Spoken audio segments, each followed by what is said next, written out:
All right, Nick, thank you for sitting down with me today and talking. Nick is running for village trustee. And so just start, maybe tell us a little bit about yourself. Yeah, well, thanks for having me, Israel. It's a pleasure to sit down and a privilege to be able to just talk about what hopefully we're going to talk about tonight. But originally from Plainfield, Illinois, so I'm familiar with this area, Will County. I have an aunt who's been living in Mokena for over 3 decades. My sister lives in Mokena, so I'm from this area. It's very familiar. It feels like home. I'm one of 5 kids. I'm the youngest. We always kind of joke around. We didn't have the typical traditional childhood. We were kind of over-churched homeschool kids that just had a different way of being brought up. And so I think when we were kids, we sort of resisted that, but then looking back, we're glad because it shaped us into who we are. We're all independent thinkers. Most of us are entrepreneurs. I think 4 out of the 5 own their own business, myself included. So our parents were doing something right, I would say. And how long have you been in Mokena? 2.5 years. Okay, so really since was it right when the business opened or shortly, was it after? Or? Right before we opened. Okay. I found a townhouse in Grasmere. Good, great. Yeah, so well, so good. You've been at 2.5 years. What's your impression of town? What do you think of Mokena? I love it here. I absolutely love it here. When you first move into town, you're sort of just getting a feel for how the people are, and then the major intersections, the Grange and Route 30. But then once you get settled in, man, you really just get a good feel for what's important to the people who live here. And you just get a feel for what's important in terms of, what they want to see, what they don't want to see. And then having the coffee shop really gave me that sneak peek into sort of the deeper thoughts of the residents of Mokena. And I want to get into the coffee shop more, but okay. You bring that up. But, so when you're hearing people, what do you hear from people, that are coming to the coffee shop and talking about town? Like what maybe things they'd like to see or that they like or they tell you about the village? Yeah, so you get a lot of Southsiders, a lot of people who grew up on the south side of Chicago that have migrated here. And I think what I'm learning is that a lot of these families that have been here for decades are now starting to have their kids who moved away come back. And so I've just had a lot of conversations with them that they're excited that their kids are now moving back into Mokena.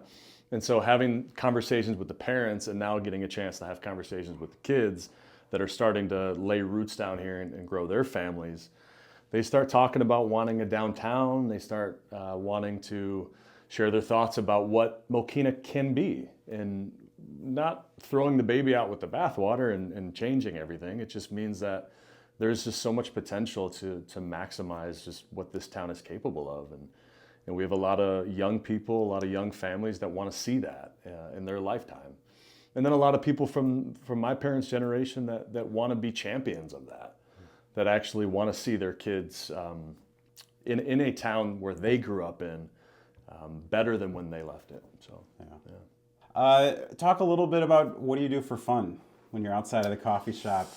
Yeah, no, I like to, I'm going to sound boring, but I like to hit up other coffee shops. I like to go into Chicago and just kind of see what other coffee shops are doing. Love spending time with my family. Like I said, I'm one of 5, so there's always somebody to hang out with. There's always something to do. And when the weather's nice, I like being outside and playing golf. And I coach flag football with my brothers, so I can't wait for flag football season to start back up. So yeah, just being around family, playing golf, being active, working out. Love to read, so usually when I'm checking out the coffee shops, I usually have a book with me too. So, yeah. So coffee shops are very kind of they're very community like, right? Like, so is it the same in between coffee shops? Like when you go to another one, are they, do they kind of want to talk to you? Is it a relationship? Like, do people want to, get involved with each other? Absolutely. Yeah. Absolutely. We have a term we use at Clancy Bros called familiar strangers. Okay.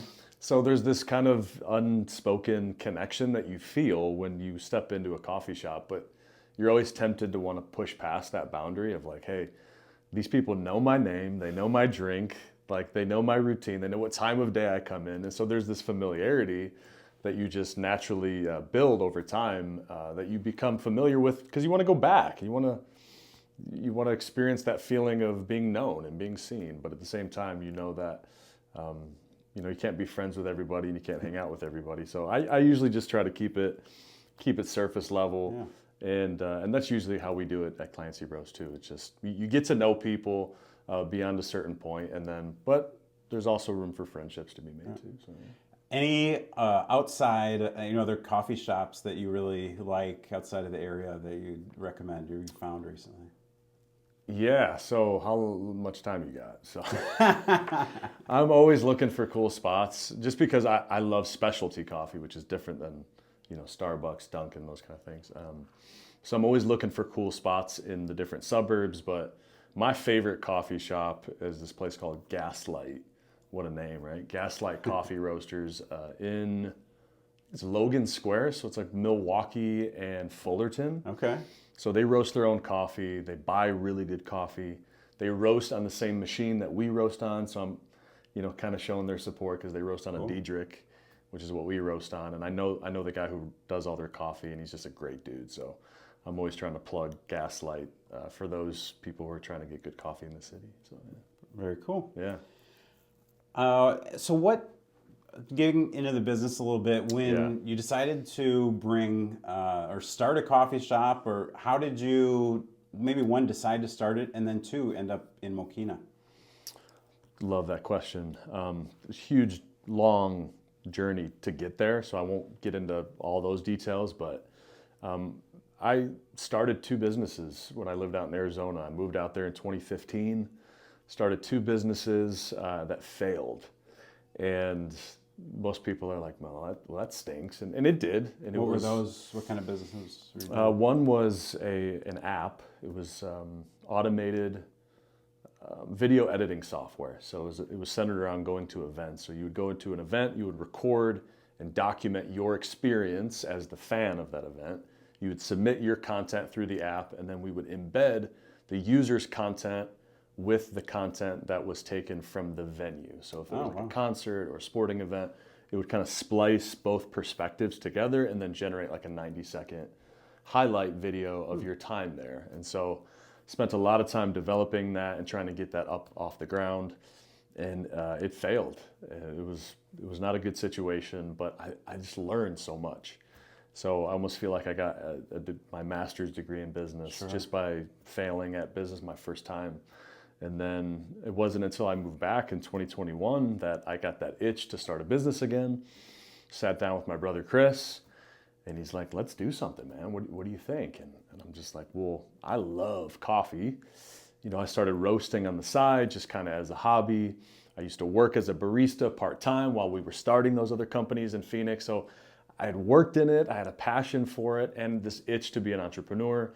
And it was just kind of the right place and the right time. And Chris kind of stoking the fire and getting that flame going, but we really didn't know what the next step was until my sister Rachel, talk about timing, calls us out of the blue and says, there's this really awesome, amazing, empty bank building on the corner of LaPorte and Wolf Road. You guys should just check it out. It's sort of like a too good to be true location. And so we drove over there and we saw the realtor's information outside of the building. We're looking around and we're just like, what is going on? Why is this building vacant? This is such a great spot on the corner here. And so we contacted the realtor and we were able to get in, and it just started, the wheels just started turning. I'm like, we could put the bar here, the roaster will go there, we can knock that wall down, kitchen here. And before you know it, we were able to get all of our permits approved by the village. Not without its, it's a process to start a business. And how long was, you say you signed the lease or you start the process to opening day? How long did that take? 8 months. Wow. So it took us 8 months, which considering is pretty good timing to take an empty vacant bank and to transform it into a coffee house in 8 months is moving pretty quickly. And, we had some things that slowed us down, but those things that slowed us down, we were working with the village, were things that needed time. It wasn't something we could blow past. It was something that we needed to take time on, and it involved safety and the patio, and there was an existing drive-through that was already there, and we were figuring out if we were going to utilize the drive-through, and if we weren't, it was going to be a patio, but it couldn't be a patio until we had proper structures that would prevent cars from getting. So that kind of delayed things, but rightfully so. It was important that we did it that way. Yeah. So how close did you stay to, your original, what you thought was going to be your timeline? We thought, we were so optimistic. We're like, we're gonna get this done in 4 months, man. We got everything planned. We're go-getters, and so it took double that. We thought we would do it in 4 months, but it took 8 months. So, yeah, it was a longer process than we expected. So what did you learn? What are some lessons you learned during that process? Things that matter take time. Things that you want to do right take time, and there's no way of cutting corners. Well, I guess there is, but if you want to do it the right way, you don't want to cut corners. And if you're not going to cut corners, then you have to accept that it's just going to take a little bit longer. And so I learned patience is absolutely necessary in starting a business. Things go wrong that you didn't think would go wrong. People that you relied on end up being unreliable. Finance, there's a lot of moving parts, Sure. And for all of it to go right is like an impossibility, So I think next time, or the next coffee shop, whatever we do next, I'll just have a lot more wisdom, but also just a lot more understanding going into it, that you need to be flexible, and you need to be able to bob and weave with the ebbs and flows of just starting a brand new business. This was the first of its kind, so no one gave us a playbook and said, here's how to do it. We did it all our own. I know, the community was excited for the whole, since that first sign went up or word went out that it was coming, it was a long, anticipated thing. So I'm sure to us, maybe it felt like a lot longer at the time than it did. But now looking at, you're running for village trustee and looking back at that experience, what do you think you could take from that and make it easier or better, a smoother process for businesses coming in or businesses that want to build? How can you improve that process after going through it so recently? Yeah, that's a great question, Israel. And I think that is a big part of why I am running for trustee, is to kind of take the wisdom that was learned from this process and use it to advance other businesses that see Mokena as an attractive place to start their business. I think for me, when we first were driving down Front Street 3 years ago, we just saw what Mokena could be. You just kind of have this revelation of like, man, this downtown has so much potential. It's built to be special. It's built to be amazing. We just have to get the right people to buy into that. We have to get the right people that can catch that vision. But this is something the mayor has always said, and I've agreed with him. Businesses take on all the risk, because they're the ones putting up their own money, and they're the ones taking all of their life savings, all of their time, energy, and resources into starting a business. They need every advantage they can get, and they need to feel like the wind is at their back. And that's an opportunity for the village of Mokena to support these businesses in that way, not to make it difficult, but to make it easier. And that doesn't mean that we stop scrutinizing and stop holding people accountable. It doesn't mean that. It just means that we're pro-business. And being pro-business means that we want to hopefully attract the right people that fit our culture and our town to want to take that risk. And I think if you know that there are people on the village board that are willing to work with you and willing to champion you, then that makes developers and entrepreneurs and small businesses that much more likely to want to invest in the downtown area and invest in Mokena. It's there, man. It's right there. So that's what motivates me. And I believe that I can help champion small businesses that want to come in here. But I also have a lot of people and this is something that we're trying to work towards rewriting, in a sense, the reputation. Like you were saying, there's a reputation that Mokena isn't pro-business, and that's not maybe entirely accurate, but if it's a reputation that's out there, then if people are trying to open up a business and they're looking around the different towns, they're overlooking Mokena when they shouldn't be because of this reputation that was maybe there before I even moved into town. So I want to work to rewrite that so that that doesn't even need to be on the radar. What do you think as a trustee? How do you think you can use that position, to help, or what do you think your role would be interacting with, say, a new potential business coming in? Yeah, so I think just my past of being on teams is something that I think I bring a certain dynamic to the table that represents what teamwork looks like.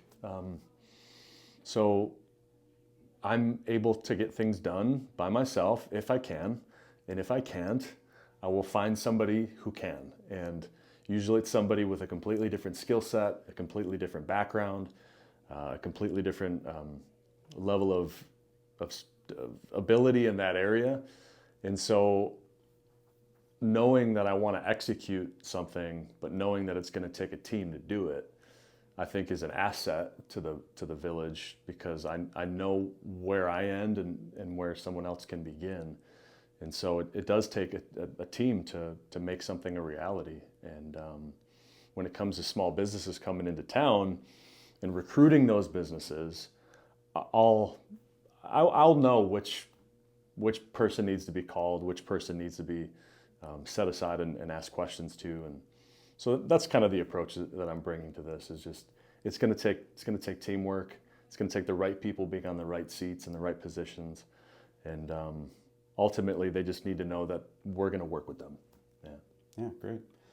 So we've talked, some about it, but maybe just tell what made you want to be a trustee and run for trustee. Well, it was probably just a number of things, but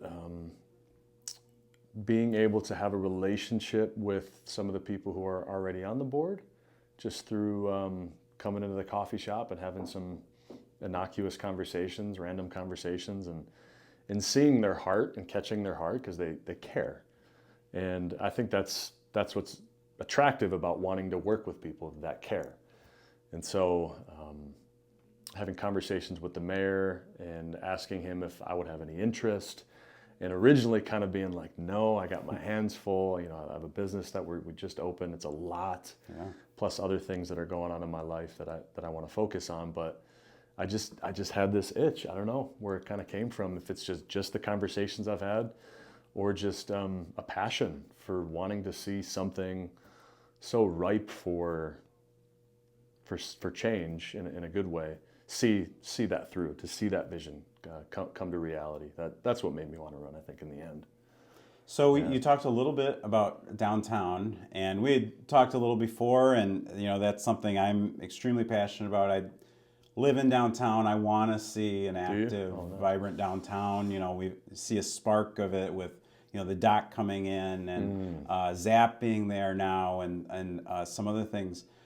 But talk about downtown, what you'd like to see. If you could wave your magic wand, what would you want downtown to look like? Yeah, love that question, because that's where a lot of my time is spent in between the years, imagining and envisioning what things could be like. So I love the fact that Mokena has Front Street. It's got a nice ring to it. And then it's just a nice long stretch of road that goes from Schoolhouse Road to Wolf Road. And to me, that's kind of where we start, is just let's get Front Street developed. Let's have a hallmark main street, for lack of a better term, just a main street that's going to be where you can basically park your car and go to 6 or more different businesses just by walking around. And I think that's kind of, if you could define what makes a downtown, I think it's a handful of businesses that are there where if you were on foot or on your bike, you could walk around, whether it's ice cream, a deli, brunch, a boutique, a clothing store, a spa, a doctor's office. You could go to all of those places in a day on your feet, and walk from your home, or park your car and be able to walk around. But it's not just Front Street, and it's not just having a row of businesses. It's also just the layout. So you have, and I think the mayor has talked about this, but Yunker Park or Yunker's Farm, all of that land back there is really underutilized. And so I think that is also great potential for some bike paths, some trails. I envision amphitheaters, just places to do outdoor concerts and outdoor events and activities for, when the weather's nice. So there's just so much you can do beyond just Front Street that will be so beneficial for families that want to enjoy the land in their backyard. But it's going to take developers, and it's going to take people who want to actually dig into that ground. But Front Street is kind of where my mind first goes, just having a row of businesses that people can frequent on foot. Yeah. Or people get off the train, the train tracks are right there too. So. Yeah. No, and it's funny. You'd love to see that. I'd love to see an active, and it reminds me of what it used to be like. I talked to some with the history of things. We talk about the people that have been around, back in the 80s and 90s even, and that's what it was. You walk from shop, you had everything in downtown. You could get some groceries, you could get this or that, and it's a different time, but like there's still that there, and there's so many good examples with Tinley and New Lenox and using their spaces to tie in and create community space. I think we do have a lot of opportunity in Mokena for that. Yeah, definitely. Talk a little bit about how your experiences overall will make you a better trustee. Well, I've been a leader my whole life, and what I mean by that is I've just been in a position where I've had to be the first to do something, or the one to take a risk, or the one to lead by example, or to kind of go head first into something that is brand new and no one wants to do it. Something my parents would always say growing up is, Nick will do it, right? So that it was kind of maybe a joke, but it's always stuck with me. It's just Nick will do it. And so I think that's kind of given me not a fearlessness necessarily, because that takes courage to still open up a business and do other things that are brand new. It's scary, but at the same time, being able to push forward even though you feel those emotions, I think is kind of what makes me who I am. So just a hunger to want to lead, but lead from a place of service, of servanthood. It's servant leadership. That's what it is, and especially in local politics, local government. It's about service. We're here to serve, and if I have a gift of leadership, it's only as good as my ability to lead in a way that serves the best interests of the people who live here.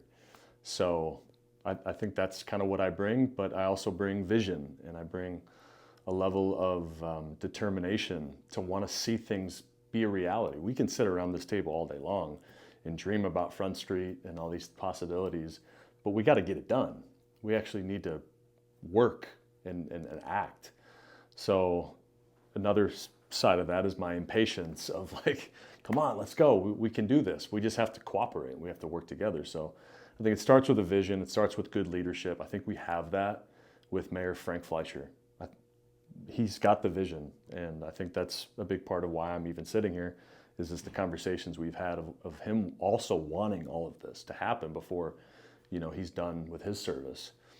And so being able to kind of follow his vision and knowing that we're just here to serve, but we need to back all of this up with a ton of action. And we need the right people to work together. It's collaborative, which is the beauty of how our government is set up, is we do have to work together. Yeah. And sometimes that's more difficult than you'd like it to be. But at the same time, it's a new opportunity to relate and connect to your coworkers and the people you're working with in a different way. And so if someone is different than you got to be able to meet them on that level if that's going to make them feel like, hey, you listened to me or you heard my idea. And that's half the battle, that you're actually willing to listen to my ideas. And so I'm just excited to have those conversations and to just get to know the people that we're going to be working with. And does that answer? Yeah. That's great, yeah. So let's say if there's a criticism and somebody says, hey, you've only been here 2.5 years, what makes you, prepared to be a trustee? That's a fair question, very fair question. I'm just here to learn. That's a big part of it. Is I understand that I haven't lived here for 30 years, 20 years, 10 years, 5 years, near 2.5 years.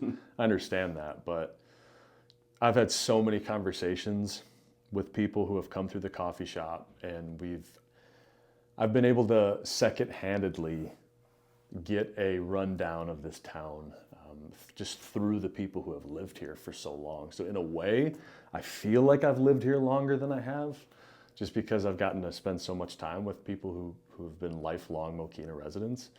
But I would just say, where I lack experience of being a resident here, I make up for in my passion and enthusiasm for wanting to see Mokena be that all it can be, but wanting to learn means also wanting to listen. And so I've had some great conversations just in the last couple of weeks as the campaign has started, just asking questions and just being like, hey, what do you want to see in your town? What does a good downtown look like to you?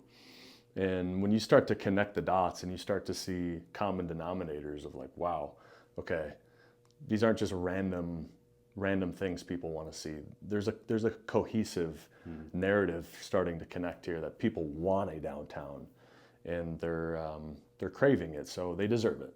And that's what I would say. Yeah, great. What do you see as some of the biggest challenges facing the village over the next 5 to 10 years? I would probably have to just say the passing of the baton, the passing of the mantle from one generation to the next generation. Because I think what happens is a previous generation gets complacent, isn't the right word, maybe comfortable. And it's only human nature to want to seek what's comfortable and what's familiar. And this happens with every generation, right? As the next generation comes along and says, hey, well, we see things differently. We want to do things differently. And the old generation kind of holds on to the past of what's familiar and is a little bit resistant to what change needs to happen. And then the people who want to make changes kind of bite off more than they can chew. And there's this tension, and there's this tug of war that's happening. And so I think that is going to be a challenge over the next 5 to 10 years, is how do we steward the rich history of Mokena? How do we preserve the charm of this awesome town, and honoring the people who really have built it, who have done the hard work of making Mokena what it is, and preserving that while still making room for change and progress and just taking it to another level. So I see that as a challenge, but it's only as difficult as a challenge as people's ability or inability to want to work together and hear each other out. So both sides, both generations need a great deal of humility to say, hey, we need to pass the baton, but we need to pass the baton to people who aren't going to ruin or tamper with the goodness that we've created here over the last however many generations. So it can be tough to balance that desire to bring in new blood, as well as learning and respecting and appreciating the experience and knowledge and that's come from the time before, as well. And absolutely, that can be a real challenge, and in a situation like this, for sure. Absolutely. How would you? So you say you win and you get into office. How would you deal with disagreements with fellow trustees or the mayor? Something comes up and you don't disagree with them. What's your strategy to work through that? Yeah, that's a great question. I think I can just allude to how we make tough decisions at Clancy Bros. I have a partner, right? It's Clancy Brothers. It's not just me, and we have other people who are a part of the ownership of the company that are very involved on the back end of the company. And what we have is what we call our true north. Our true north is shared vision. If we've all agreed that this is going to be the vision, this is where we're going, this is the standard that we're going to run the business, when it comes time to making decisions, we have to ask, is this decision going to move the needle towards what we've already established as our end goal? And that has taken all of the guesswork out of it. And we really have just had amazing meetings. And when we do have to make tough decisions, it just brings so much clarity knowing that, hey, the vision has been set, the mission is set, this is where we're headed.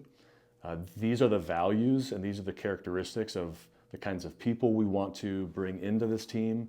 These are the kinds of decisions we want to be making that's going to push Mokena closer to what we want it to become. And so when it comes to working with a team, you have to have somebody who sets the agenda and sets the tone and casts that vision.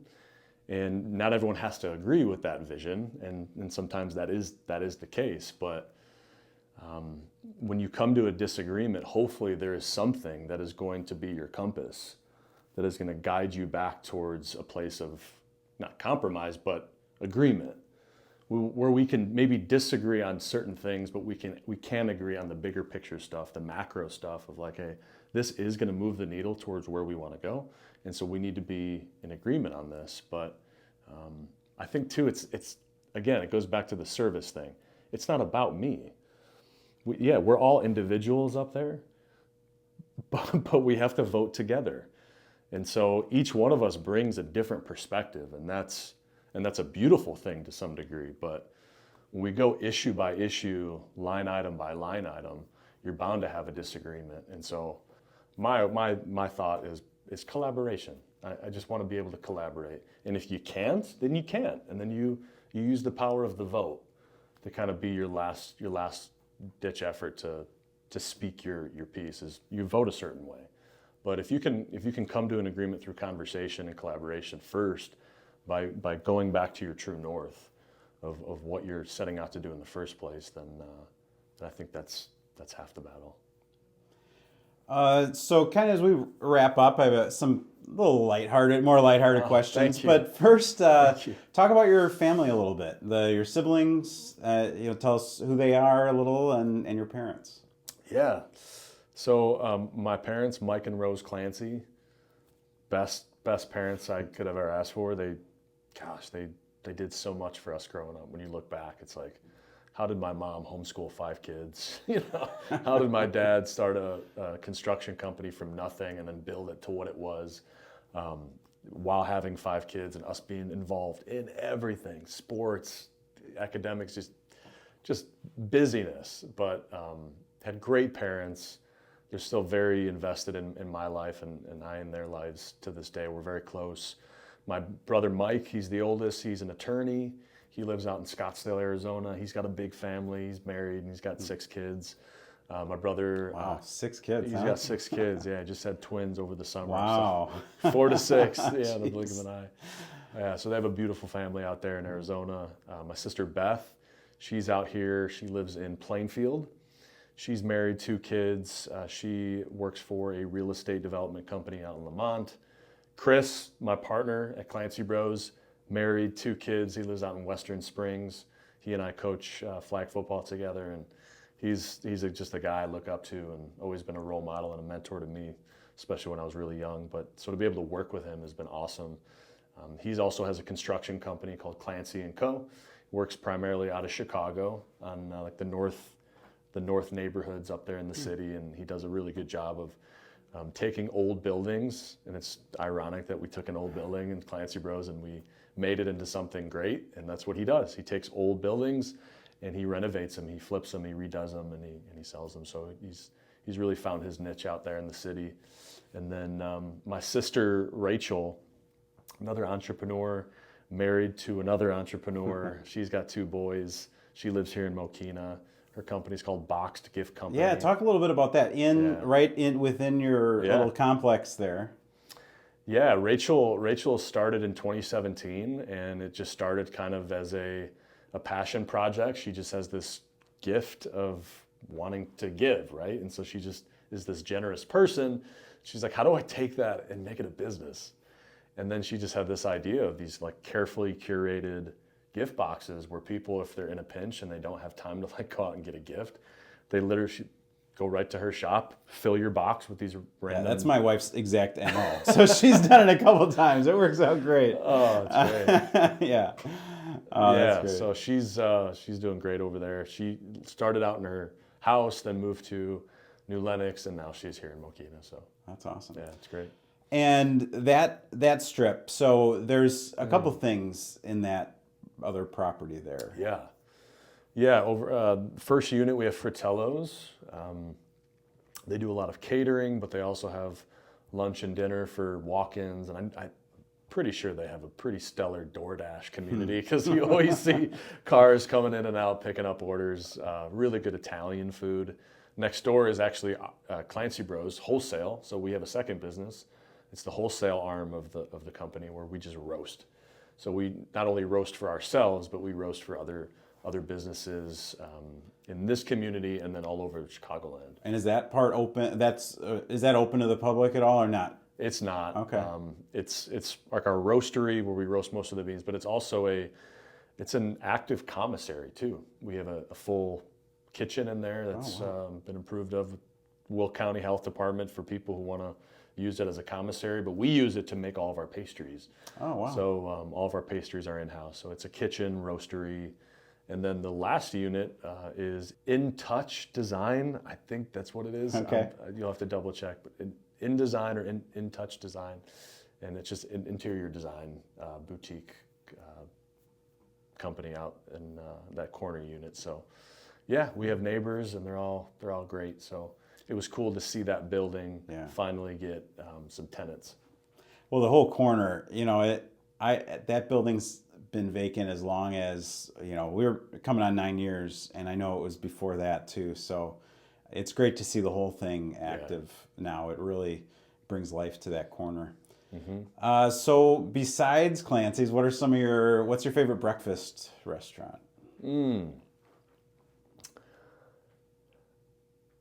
I would probably say just like historically, the original Pancake House. Oh, yeah. LaGrange. Just growing up, going there like after church and just getting a Dutch baby and, super nostalgic. So when I moved back into the area, that was like the first place we went to because I was like, it's right down the street now. That's funny. This could be dangerous. So I would say that. Okay. How about a favorite area restaurant? In the Mokena area? Or? Well, that's your call. I mean, you have to play to the voters or not. Let's see. It doesn't have to be. You can go anywhere. Yeah. I like Cultivate in downtown Frankfort. They sell our cold brew there, so shout out to Cultivate they have really good sandwiches, salads over there. It's not really in this area. It's a little bit of a drive, but downtown Lamont, I really like Wooden Paddle Pizza over there. Okay. They just do a really good job and just great people over there. Owner Jonathan is a really nice guy, and they have a terrific chef that like totally revamped their menu. So like the pizzas are really good, but they just have these other food items that are just like top notch. So that's always a good spot, even if you're just looking to chow down on a pizza or looking to have like a nice date. So it's just best of both worlds. Great spot. Wooden Paddle. All right, we won't strike you too hard for it not being a Mokena restaurant.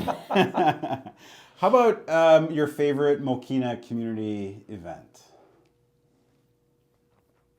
I was really, really excited about the food trucks that we were doing. I mean, I know that's not a single event, but it's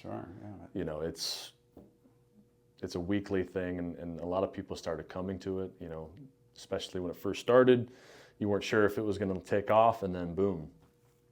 People really did show out for it, so that was great. But dude, the 4th of July parade is freaking awesome. Yeah. And I'm biased because it goes right by Clancy Bros, and we have our little tent out there, and just serving up coffee and cold brew and iced tea to people who have just been camping out since 5 a.m. And Are you guys open during the Oh, 4th? yeah. Yeah, we're open, and it's just, it's fun. It's just a fun day for us because we get to just see all the floats go like right by the corner. That's cool. And then everyone's just camped outside, so that's great. Yeah, 4th of July is awesome. Yeah, me too. I agree. That's my favorite community event too. How about your favorite thing about Mokena? I'd say 2 things. First thing is no one gives Mokena enough credit for how like uniquely positioned it is on the map. Like you have LaGrange and then you have 30, but then it's sort of, Mokena's sort of tucked away a little bit. And I think it lends itself to being like, it has a feel that New Lenox doesn't have, that Frankfort doesn't have, it's just, Mokena has its own feel. And that feeling is, it's like a small town. It's a hometown, it's a small town. It feels tucked away, but because you have those big roads and Wolf Road going through, you know that you're one shot away from getting back into the hustle and bustle too. So it's like, it's a very uniquely positioned on the map, which I love that it's like that. But number 2, just the people, man. I'm telling you, it like has blown me away just in the last, and I get emotional even just talking about it because especially the first year, I was behind the bar a lot, just making drinks just because I had to be, it was a brand new business and everything had to be running right. So I couldn't afford to not be there. But you just have these random conversations and people just saying like, man, we're so glad you're here. And thank you for choosing Mokena. And it's just like, you can't beat those little connections over time. And on top of those little connections, you develop friendships just through that. And you really get a snapshot into the heart of Mokena, and it's just great people that live here. And so, shout out Danny Potter. Oh man, I got a story about Danny, but yeah, man, he's like that's my favorite customer right there, man. When I first met Daniel, I didn't know what to do at first because I didn't know him, and then he would stand, in his like designated spot, and he would say hello to everybody, and everyone knew him. Everyone would say hi back, and it's like, this guy knows everybody in town. Yeah. And like somehow him just being there made everyone comfortable because we were new, and it's like, this new coffee shop, but Daniel's here, so like that just makes it better. So shout out Daniel Potter. No, he's a staple. I have a similar story. I take the train downtown, and for a long time, Danny would be there every day and would wave at the trains and then knew every conductor and like, hey, where's Frank today? What, like he knew their schedules. It was, that's crazy. And then, as, I got to know him. I mean, now I get calls twice a week. I love Danny. Oh, He's yeah. great. He knew all about this. Of course. We're going to talk to Danny too soon. So, right. What would you say is maybe the local business that you support the most? We used to go to Zap Taco a lot over the summer, and we still do. So I would say Zap Taco is up there. And then, would it be weird to say Brookhaven? Brookhaven grocery store. I live right over there, so I'm there pretty much every day grabbing my dinner. But to be honest with you, I think this is a perfect opportunity to make a point, which is like the fact that it's kind of difficult to even think about that is what motivates me to want to make it a no-brainer. It's like, yes, that's where I go. And for some people, I'm sure it is a no-brainer, but I want the downtown to be a place where there is just thriving local businesses where people cannot wait to go back and they're not unsure about if they should go or not. It's just like, no, that's our spot. Yeah. I really appreciate this. I'll say you and Clancy Brothers have been very supportive of the Lions Club and given us the coffee the last 2 years, which has been awesome for the pancake breakfast we do. Yeah. So it is always great to see businesses coming in and wanting to be involved and get active and supportive in that. So thank you both and you all at Clancy Brothers for doing that. Absolutely. And just thank you for taking the time to talk to me. And anything else you want to share, if you want to make your pitch or say why people should vote for you, go ahead. Yeah, well, thanks, Israel. It's a pleasure sitting down with you and appreciate the opportunity as well. Yeah, the last closing remarks I would make would just be, we're here to serve the people of Mokena. the people of this community deserve to have a viable downtown, and they deserve to have a place where they can be proud of, a downtown that's in their backyard that they can walk to, they can ride their bikes to. They don't have to travel. They can have peace of mind knowing that everything that they need and want in a healthy community, in a healthy town, is all here. It's all here. And some might say that it's already there and we don't need to change anything. But based on what I've heard from the people that live in this community, is they want that. Mm-hmm. So it's not that we want it and you should want it too. It's you've communicated that you want it. Now it's time to go to work. It's time to go to work. So. Great. Well, thank you, Nick. Be sure to check out all of our videos and on the different candidate interviews, and be sure to vote on April 1st in the election. This is really important, and in these small elections, every vote really does count. It's not a large vote total. So if you want to make a difference, this is the election. So thanks again, Nick. Appreciate it. Appreciate it. Absolutely.